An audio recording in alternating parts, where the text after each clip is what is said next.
ของป่าของดงแท้ๆแล้วนี่เด้ออยากให้พี่น้องได้กินได้ซิมเนี่ยบ้างเด้อเกิดบุญ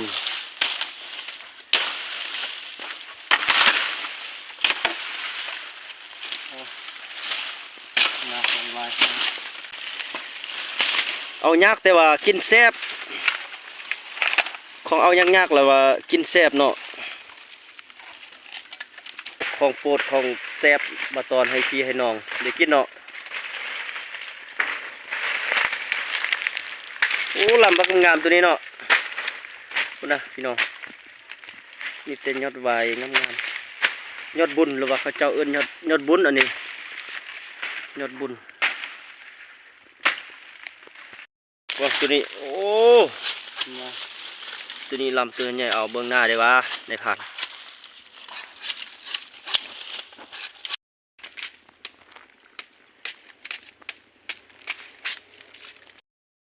ผ่านกระตัดนึกบุญเนาะ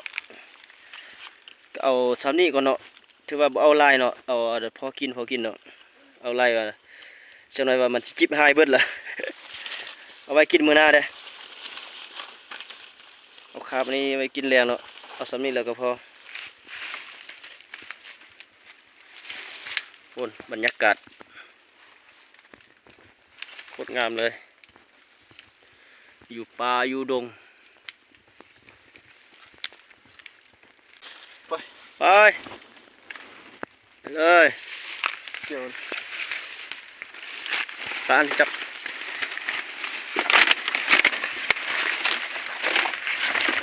ไปกันเลย